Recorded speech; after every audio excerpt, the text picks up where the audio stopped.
Hello and welcome to High, Wide and Hansen, the video show in which, with a little help from some friends, I'll be bringing you unusual, unexpected and quite bizarre moments from the world of football. I've been given an early bath, so I'll just lie here and leave it to you, Al. I can do nice and laid back. Thanks, Des. The goal. It's 8 yards wide. It's 8 feet high.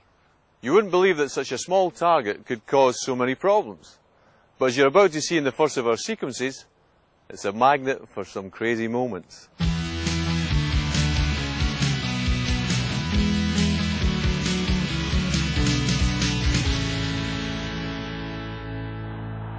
We kick off with one of the less carefully orchestrated of the 48 England goals scored by my Match of the Day teammate Gary Lineker. That should make me a packet of Walker scripts anyway. And here's Gary's old Tottenham team gifting a goal to Aston Villa. It's goals like this that make me reach for this Sky Echo. I wish I had my replay button here.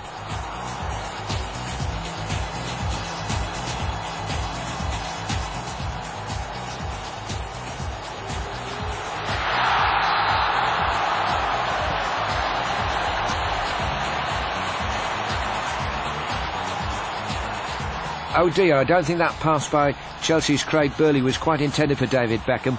That goal has come gift wrap for the young Manchester United star. And look, Trevor, I do believe there's posh spice joining in the celebrations. I don't think so, John. What you really want is to get out more.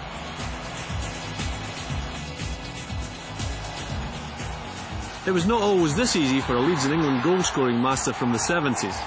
Sniffer Clark is claiming this, but it's what we call in the game an OG, an horrible gap.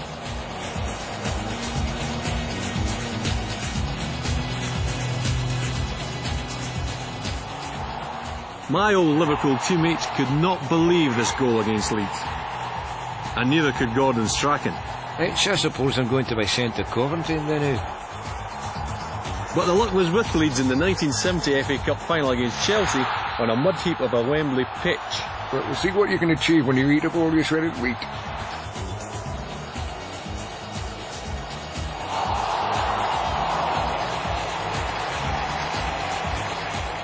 Manchester City's Andy Dibble has got a handful of trouble here. Well, Peter Beasley, what did you think of that? Well, I'll tell you this, Kevin Connelly wouldn't have stood for that at Newcastle. Mind you, we didn't stand for anything at Newcastle, he said almost at the time. This is a slimline Eric Cantona harassing Brian Gale into scoring a spectacular own goal that clinched the championship for Leeds.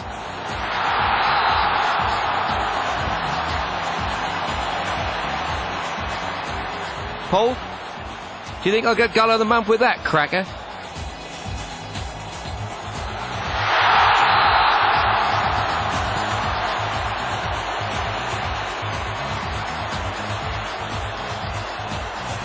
Yeah, Mike. What will it cost to buy this shower? Goodness me, now here's something you don't often see. More players in the penalty area than spectators on the terraces. For those of you watching in black and white, Leicester are wearing the blue shirts. Trevor? Well, quite clearly, the referee was once a wedding photographer who wants to get the group shot just right. Groom's relatives to the left, brides to the right. Oh, a false start there. Now the referee wants them to watch a birdie.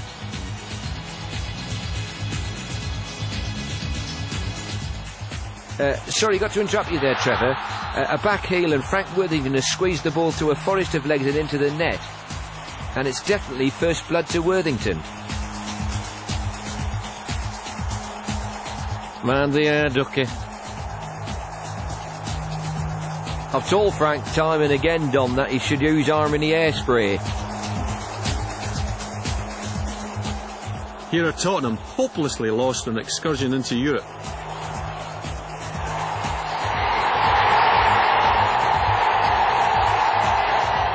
Oh, they dance at the Sugar Plum Fairy.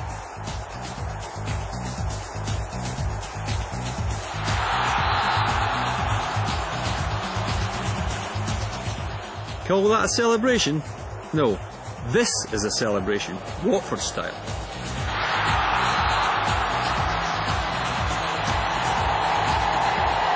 Wimbledon's Mick Hartford is not happy to be caught up in the revelry. Take another look.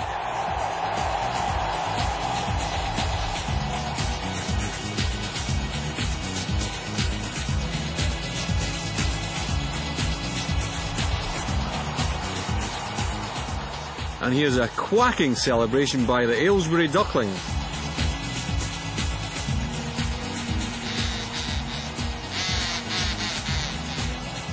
And how about this for the ultimate in opportunism? Goodness me, we have a goal in 4 seconds. That's one for the record books.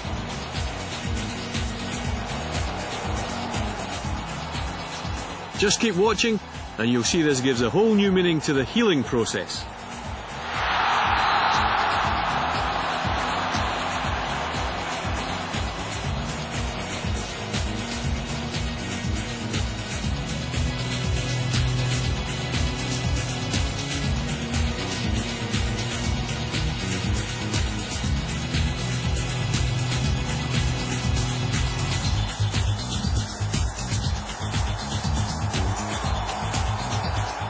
There are untidy goals Wimbledon style.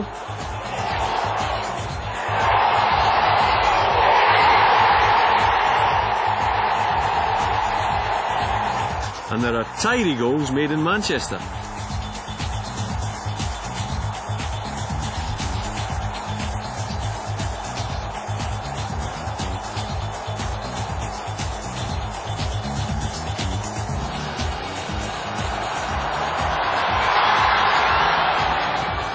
Now here comes the ultimate Route 1 goal.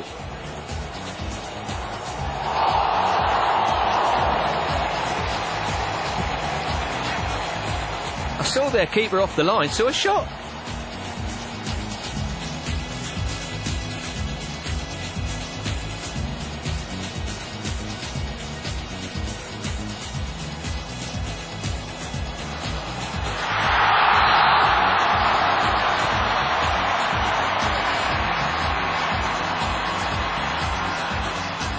Look out, the old Biller are about.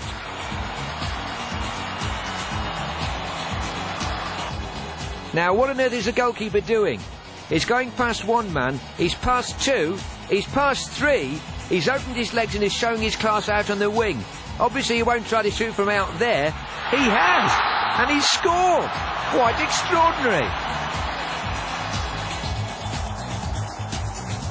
And here's Peter Osgood showing that all goals are gratefully received, no matter how they go into the net.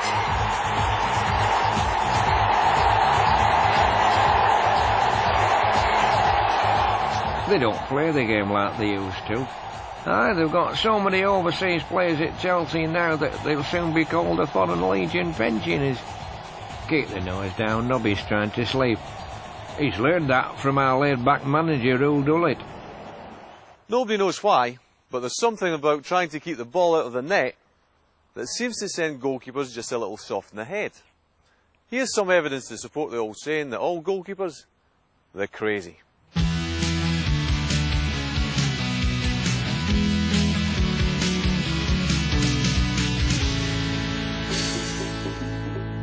And what better example of goalkeeper eccentricity than to start with the masked man? Here, John, I thought he was in Brazil. Who's that, Trev? Ronnie Biggs, of course. And he's begging for forgiveness. Well, Dennis Wise on the ball now. He pushes it inside to Jamie Redknapp, who's shaping to shoot. Have you ever seen anything like that during all your years in the game, Trevor? Well, in my far from humble opinion, the referee should have booked the goalkeeper. Outfield players have shown the card for handball, so why should a goalkeeper not be booked for football? I think he's had too much of that well-known Colombian substance. Well, coffee, of course. From one great goalkeeping character to another. Say what you like about Bruce Grobbelaar, but nobody can deny his ability to entertain. As a defender playing directly in front of him, I was never sure whether to laugh or cry at some of his clowning antics. Ah, look at this, the wizard of dribble.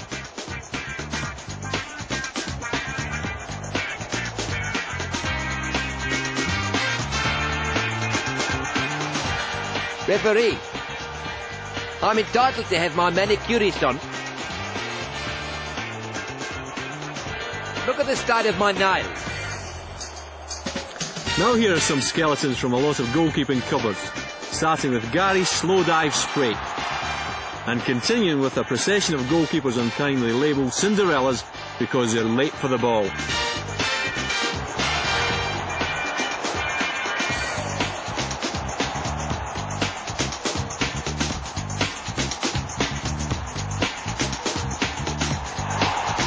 Hey, with hands like that, he'll soon be playing for England.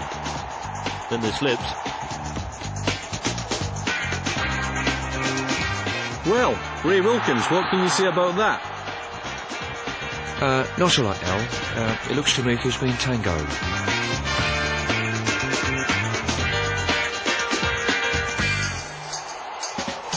Witness me, the Titanic went down quicker than this goalkeeper.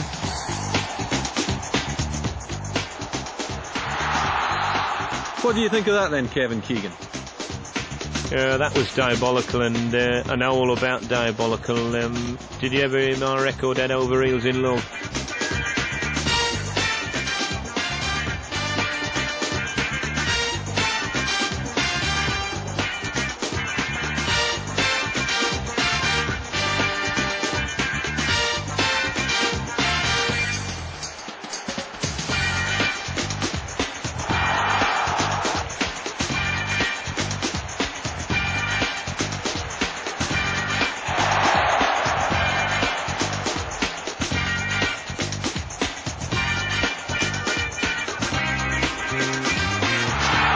John Bynes, what is your opinion of that?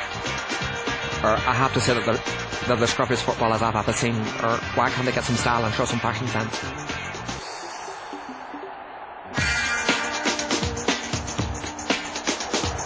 Here's a perfect example of the direct football that took Graham Taylor's Watford on Route 1 to the top flight. That effing pigeon again.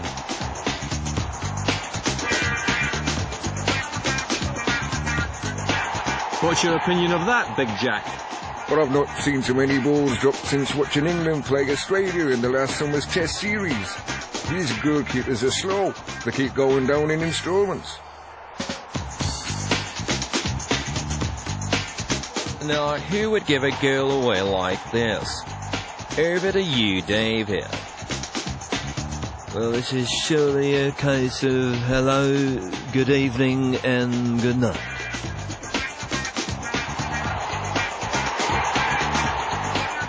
Oh, I've had a lot of harassment lately. It happens even to the best of them.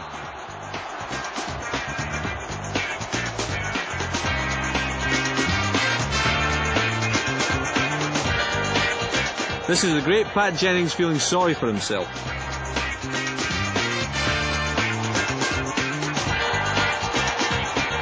This is my old Merseyside adversary, Neville Southall, trying to make the point John McEnroe style that the ball was not over the line.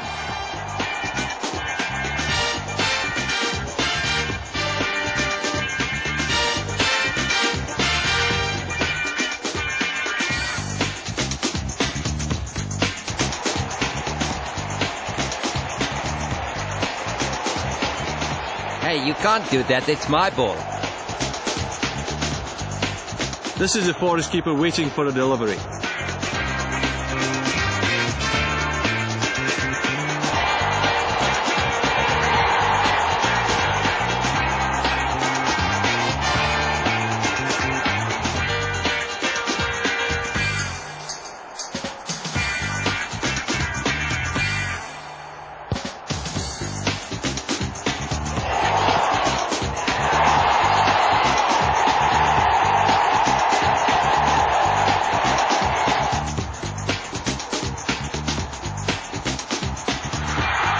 Dear, oh dear, that's another one put down.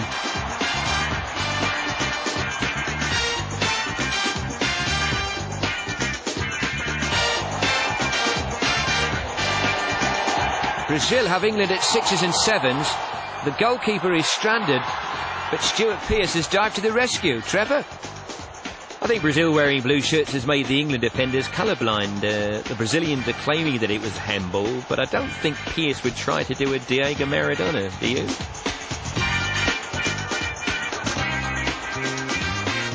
Well, I thought it was a great save by Pearce. You have to hand it to him.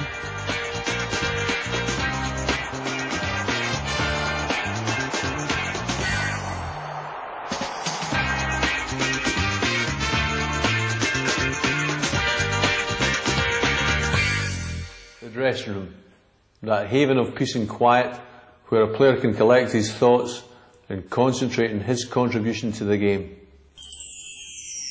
That's a superb ball right into the path of Gary Lineker, and he's absolutely skinning Alan Hansen. Oh, a good save by Grobbelaar. Hansen must clear it. No, Lineker has got there first, and it's a goal for Everton. Trevor? Well, Lineker proves here what we've always known, that he's the fastest thing on 2 feet. But Hansen will be disappointed that he did not at least get in a challenge.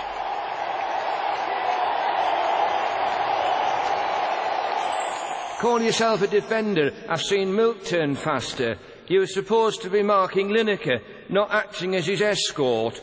They've not changed the rules, young man. You are allowed to tackle, you know.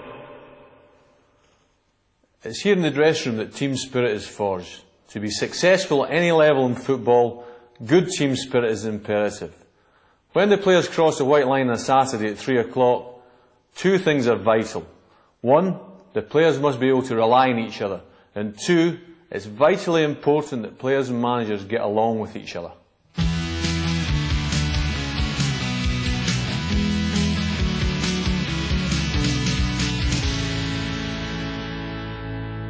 It's the manager who must set the tone for harmony in the dressing room, as we see here with the shy retiring Barry Fry trying gentle persuasion on his troops.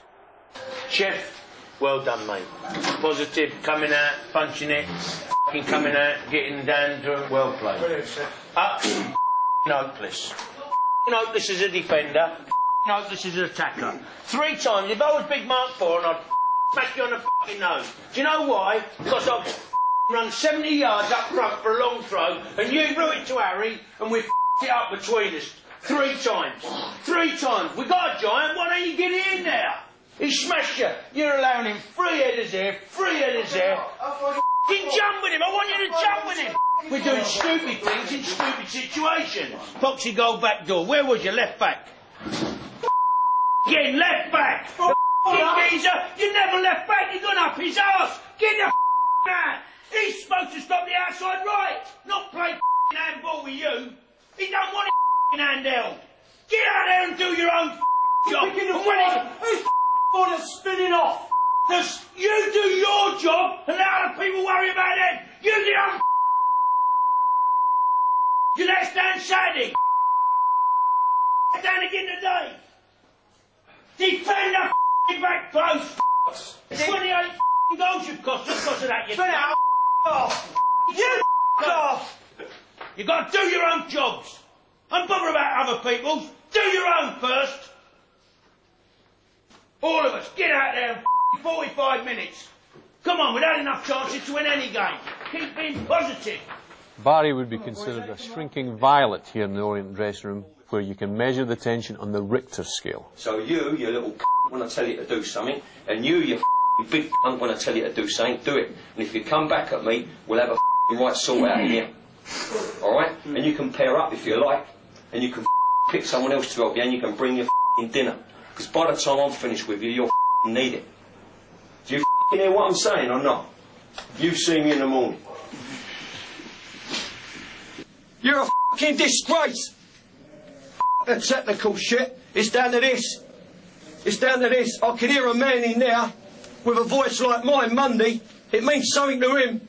He's scored there winning 2-0 and he's chased him 40 yards to get underneath him and win a ball. Who's matched him for that? No one. No one. You ain't laid a boot on Taylor.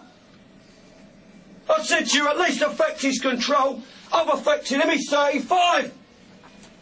And you don't listen. So shadow play. In the words of Graham Taylor at Crew, when he was Aston Villa manager, you got us in this mess, now you get us out of it. That's what I'm saying. I'm finished. No more to be said. Off out on the pitch, the lot of you. Go on, get out. Come on, Ed, come on. Get out. Get good, eh? Out on the pitch, of course, They're all good pals and jolly good company. That was a friendly exchange compared with what happened at Leeds between goalkeeper David Harvey and his teammate Gordon McQueen.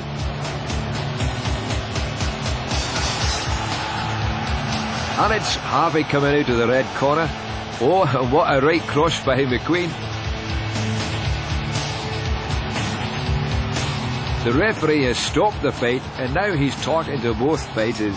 Any more of that? And he's told them he'll disqualify them both. What do you think, Reevesy? Well, Saint, it was a touch of her right hand, and at last the Scottish goalkeeper who can really stop something. At least in the more conventional bust-ups, you know whose side you're on.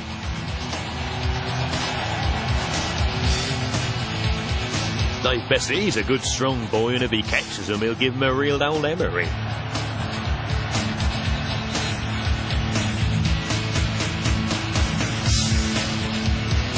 Handbags at 10 pieces, Duffy.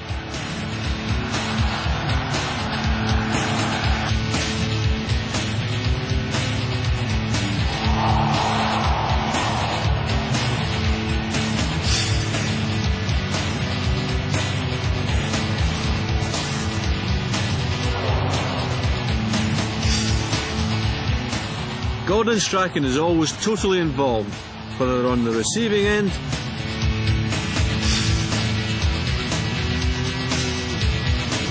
or dishing it out. That's the long and short of it.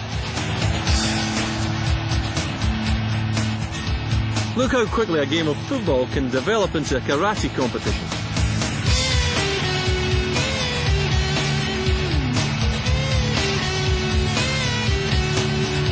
Now here's Alan Shearer attacking down the right. But this is developing into a French farce here. And that's a throw into England. Goodness me, the Frenchman almost did a Cantona there, Trevor. Well, I don't know what the Frenchman is trying to say to the referee, but that's a yellow card in any language.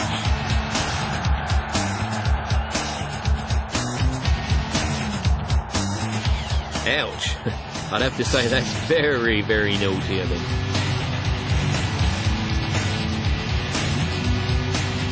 I would point out that this all happened under the old government. Under New Labour, this sort of tackling will not be tolerated.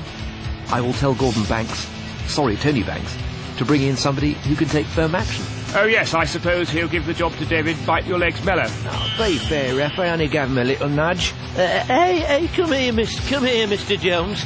Come on. Hey, come on over and go see British Justice at work now. What's going on here, eh? Do you think you can just go around knocking people around like that, dear? Hey? Hey? Come over here now. It's a red card and an early bath for you, Mr. Jones. Go on, off you jolly well go. This is what you call wall-to-wall stuff.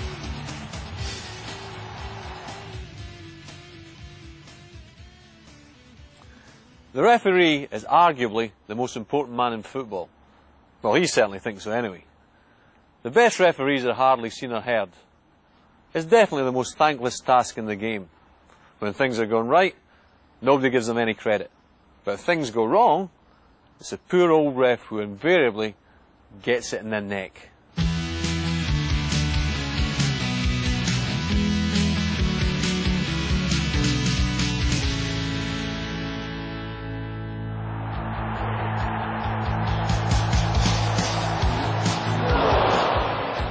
The referee broke the golden rule. Never turn your back on the ball. What do you think, Ray? Yes, well, it looks like a contract job to me. The goalkeeper has clearly been employed as the hitman.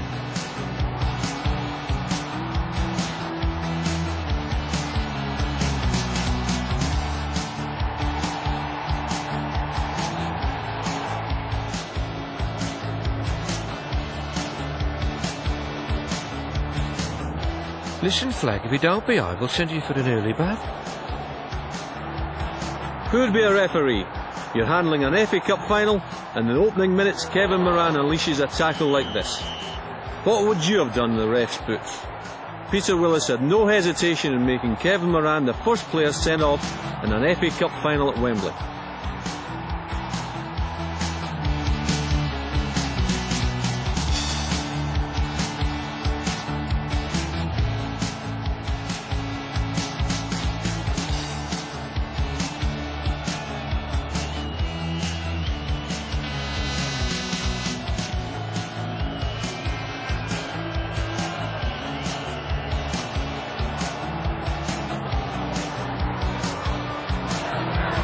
What is going off here? The police are invading the pitch.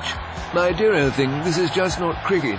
I know that. It's supposed to be football, and Leeds are the greatest team in the world. Well, in Yorkshire, certainly, but how can they expect to win something if not only the referees, but the police are against them as well?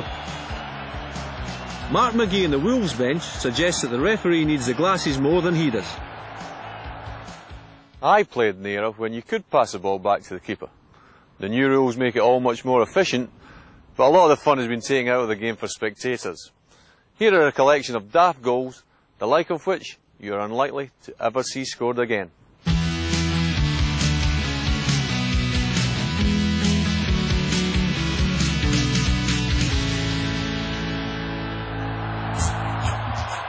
But before we have a laugh at the expense of others, here's a skeleton from my own cupboard.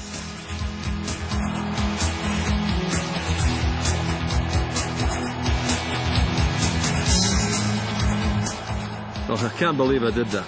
I forgot that bit about changing ends at half-time. But just watch, and you'll see I'm in good company for a series of goals comic enough to deserve the commentary of Kenneth Williams, Victor Meldrew and friends. And straight away, I was very confused about that. It don't seem to be a total and utter mix-up in many more ways than one. Of course, the big boot up the field, and where that is going is anybody's guess, over his head. And he's not going to do that. I don't believe it. I mean, look, and don't you start jumping up and down, you horrible little git. Well, that's him sorted out anyway. And all the way back, and Ray Wilkins, what do you think about that girl? Do you want to run through? Very, very tough goal, but a very strange game. Very sad for football when things like this happen. But in games like this, it always will do. As you can see, he hasn't got enough legs, really. I think that's the problem, isn't it, really? Well, I don't think you know what you're talking about either. Anyway, back to where we was. And a rather startled look on your face as well. And I don't believe this one. It's there. And look, what is going on there? Where the hell's the defence?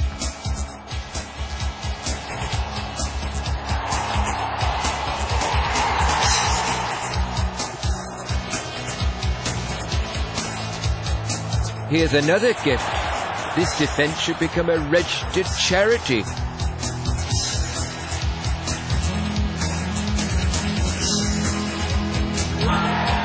Well, yet another own goal.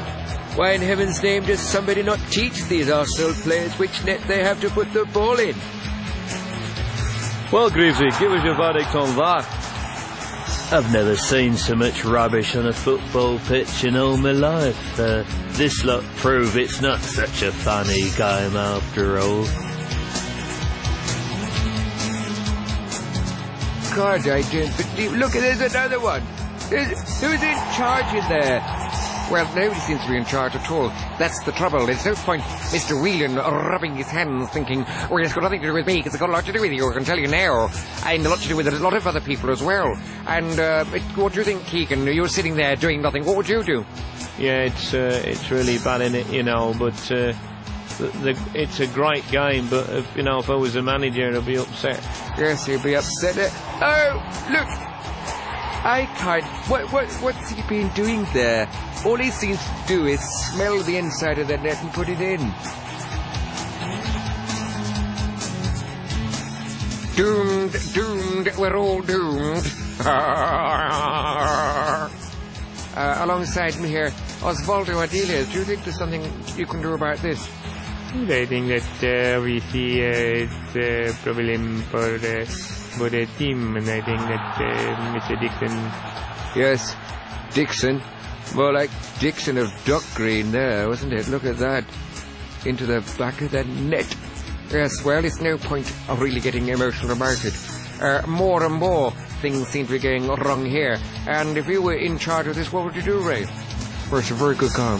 Very good goal. Very good cross. But unfortunate, they're running with the ball now, one in front of the other.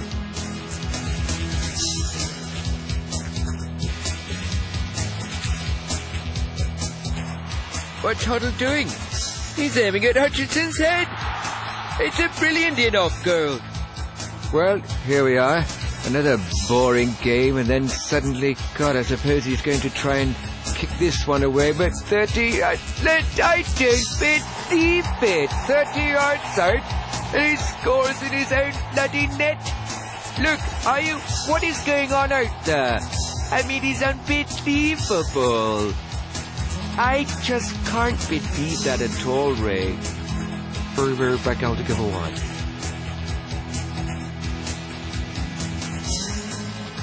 Well, here we are again. Nice little innocuous chip back, I presume, and trot up the field. And look, what is going on there? I mean, do you like scoring against your own team? Is there some kind of competition? Well, I don't think I've ever seen a game on a ploughed field before. God, I wonder if there's any potatoes there. And another one! It's just, I can't believe this at all.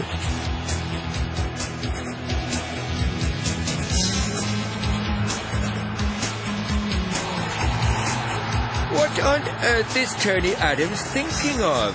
Rude Hullet would have been perfectly capable of putting the ball into the net without Adams doing the job for him. I suppose he thinks that'll get him a transfer to Chelsea. No chance. He's a bloody Englishman.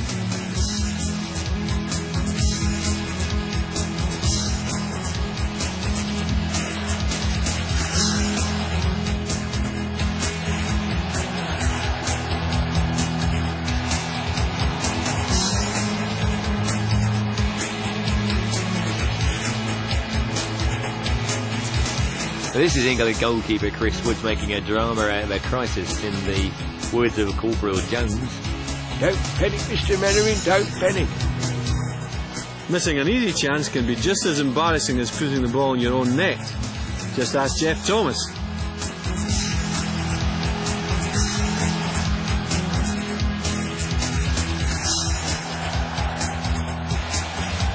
Goodness me, that takes some skill to hit the post from there.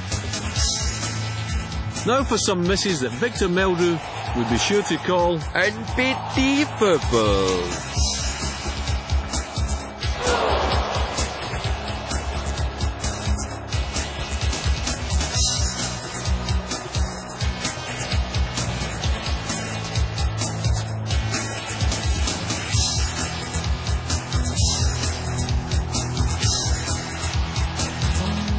Andy Gray, what's your verdict on that astonishing miss? Well, now you know why I didn't want the Everton job. At least it's Sky. I can play with my machine without some daft footballer buggering it up. I think Torval and Dean would be at home on this surface.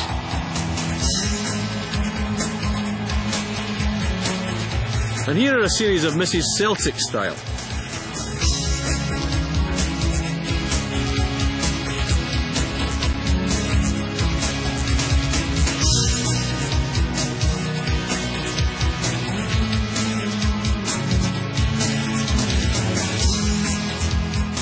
And Spurs must score.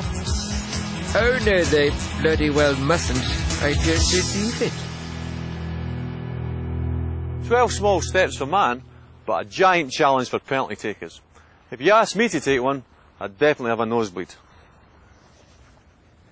It looks easy from here. In fact, you would think it would be impossible to miss. But see, when the pressure's on, things often go wildly wrong.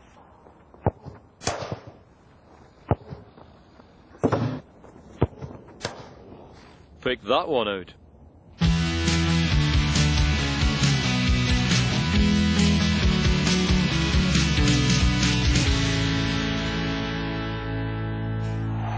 There's no truth in the rumour that Mexican Hugo Sanchez asked for the goal to be moved after this miss.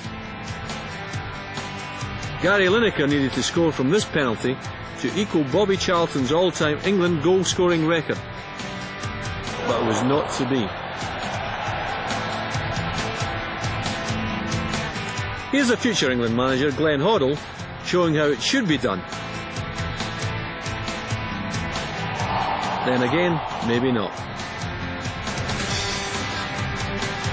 Another England manager in the making who knew a bit about taking penalties. But wait.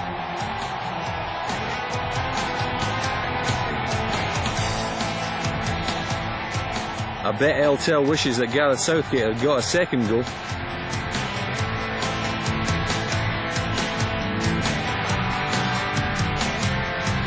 Now to two legendary marksmen we would surely never miss from the spot. First it's Jeff Hurst. And what a save there by another golden oldie, Gordon Banks.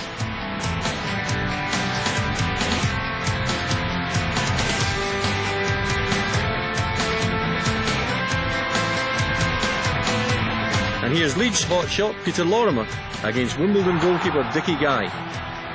Here's a question of sport. Who are the two emergency goalkeepers facing the next two penalties?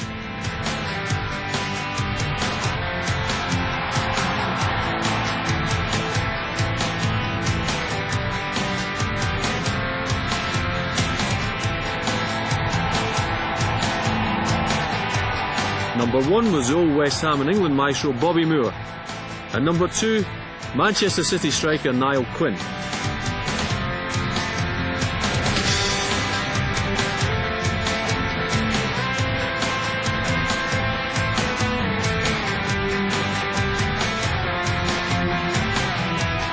This was the first penalty save in the FA Cup final at Wembley. I would have put my house on John Aldridge to score, but it was Wimbledon goalkeeper Dave Besant who brought the house down. Sometimes, even when given directions, the goalkeeper is unable to save the penalty.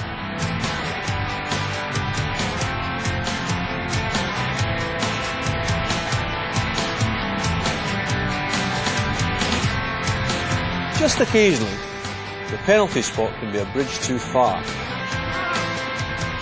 Have you ever wanted the ground to open up and swallow you? My heart bleeds for this poor fella.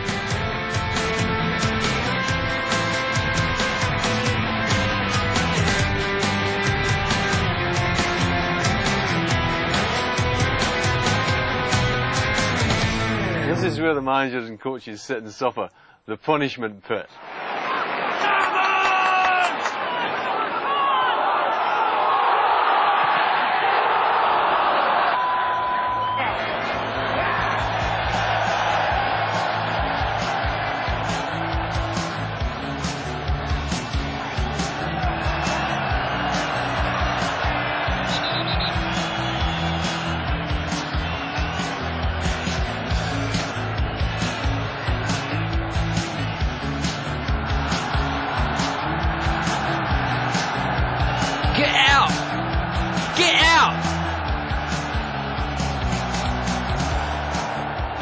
You wouldn't wish some of the agony they go through on your worst enemy.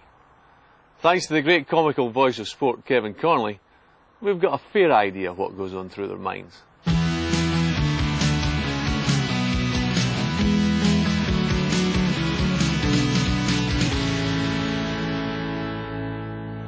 No, don't let Southgate take it. Oh, Mummy. Wish I was miles away down under. Won't need the blanket defence down there. I told you he'd miss it. Still, I'll be sunning myself in Australia soon, and cobbles to all of them. Well, Graham Taylor, not like that. I like to keep these glasses nice and clean so that I can see what's going on. I wonder if that's why the tabloids call me a polisher.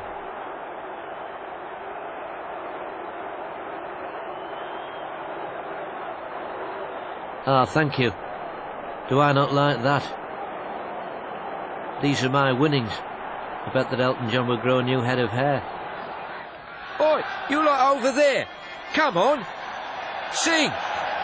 Dave Bessett's Barmy Army. Dave Bessett's Barmy Army. We're on our way to Wembley. We shall not be moved. Blimey, it's bleeding taters. I wonder if Chairman Sugar would pay out for a nice seat warmer. I only took the job because Eltel said it was the hottest seat in football. I like to play it off the cuff and have shining silver sleeves to go with the silverware. But this lot really get up my nostrils, and if we're not careful, we could take a nosedive. Aye, it's about time for my off-the-wall game. Did I ever tell you about how great I was at table football? I was so finger-flicking good that I became the first British winner of the European Cup. Watch this. You must have the technique right, with plenty of follow-through with a flicking finger. That's 8, 9, 10 goals. Well, that's a new Scottish all-comers record. Oh, dear Edward, So nice to see you. Let me kiss your hand and your cheek. That'll give him something to talk about. Now, Franz, tell us about your new player here. Who is he? This is Benny the Bunny. His job will be to catch defences on the hop. Our new tactical plan is to make the opposition fall down the rabbit holes made by Benny, and then we'll break goals like rabbits. But will the rabbit be fast enough? We have trained the bunny. Run, rabbit, run, run, run. Now look, Howard, I just want to confirm our half-time order. Charlie here wants a pork pie and a cuppa. No sugar. I'll just have a nice Eccles cake, okay? Right, all right. I'll see to it straight away. You've gone as daft as a brush, Don. We haven't got enough players for a 4-2, 4-5-2 formation. You'll be in trouble in a minute for making rude gestures.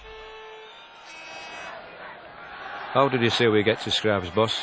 My car's in that roundabout car park over there. Well, get out onto Wembley Way and then take the first left, second right at the traffic lights, then over the flyover.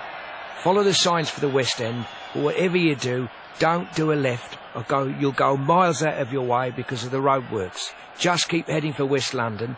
I suggest you leave 10 minutes from the end to beat the match traffic. I'm going to get soaked going home tonight. I knew I should have brought my umbrella. Hold on. Looks like we're going to let another goal. Great. Now I can't even see the bloody pitch. Now when I put these on, Alan, they're so well polished that I can see everything that's going on. When I don't wear them, I'm never quite sure which way we're kicking. That can be just a little disconcerting. Oh, you're Tony, not Alan. Ah, Graham, the pitch is behind you. You should put your glasses on, you know. I'll just say a little prayer. For what we're about to receive, let the England supporters be truly grateful.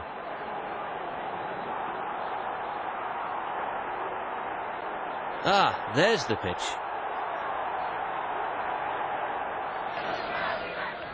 Here, tell Schmeichel this is the second half and we've changed ends.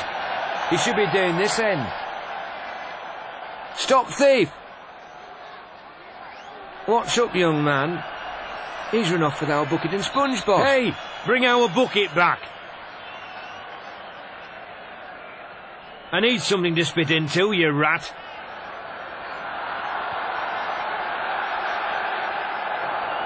Right, Matt. I'm going to draw you a map showing you how to get to Scribes. Robbo's already gone. I'll see you there after the game and we'll try you out on the karaoke. OK? Right, off you go. All right, boss. This, the football pitch, is hallowed ground. Apart from players and officials, the first rule of football should be keep off the grass. But as you're about to see in this final sequence of our offbeat look at football, there are some people who think they've got the divine right to invade the pitch.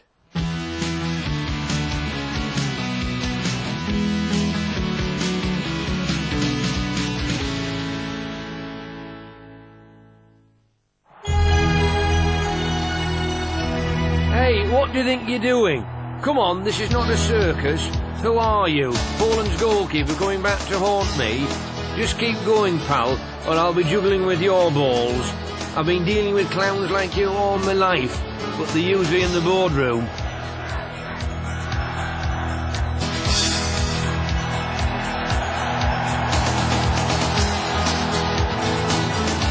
Now, here comes a tackle more suited to Twickenham than Wembley.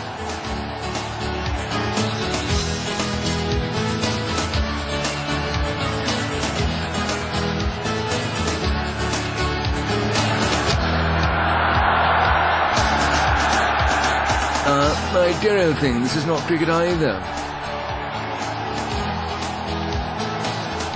What is going up here? This gives a whole new meaning to middle and leg.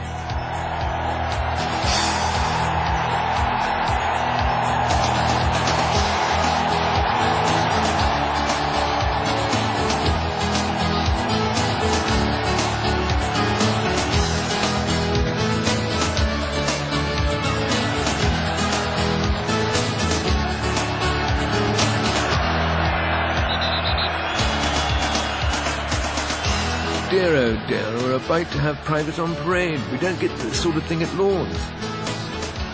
More's the pity.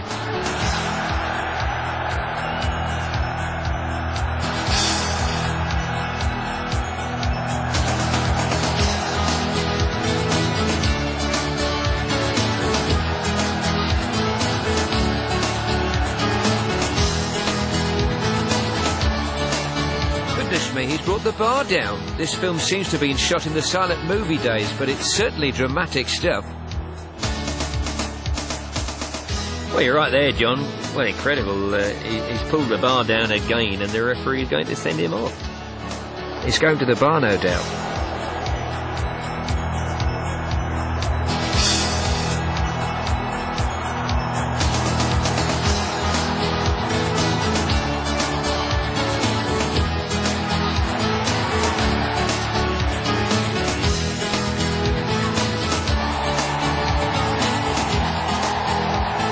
I remember this well. This is when the Scots decided that Wembley belonged to them. This is not the only bar that was packed at Wembley after the Scots had beaten us.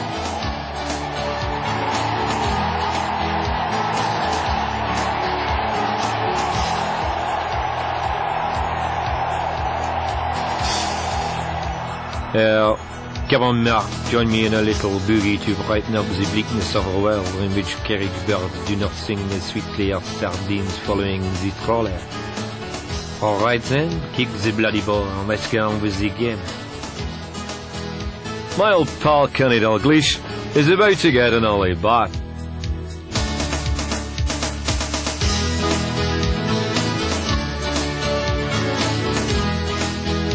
Just as well I'm wearing my non-shrinkables. Thank goodness the Liverpool supporters didn't see that. They think I walk on water. Just watch. I'll walk across the Trent one day and take goals to Newcastle.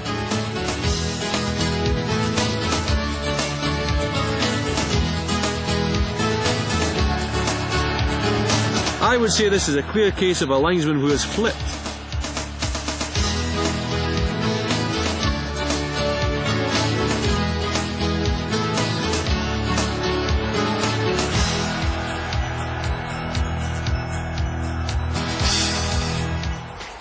Now for a look at the mercurial Paul Gascoigne showing the funny face of football.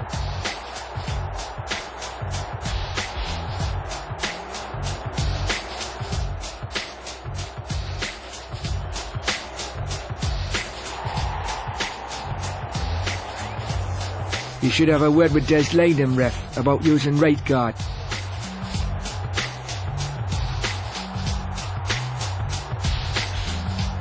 Just testing how hard my head is, ref.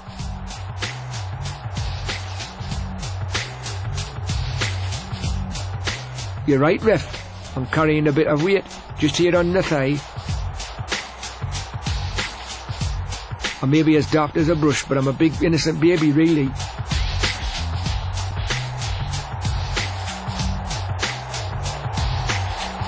It's a wonder your hair doesn't blow all over the place. Frank Worthington always used harmony hairspray, you know. From one great character, Gaza, to another football favourite. We've shown you the agony of Barry Fry. Now comes the ecstasy. Come on, mean it. Up, come on, get forward.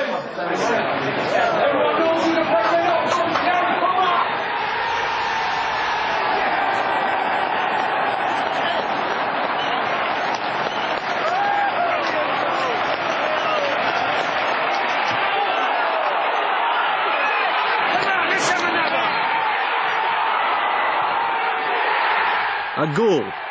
And this is the drug that keeps Barry and the rest of us hooked on the beautiful game.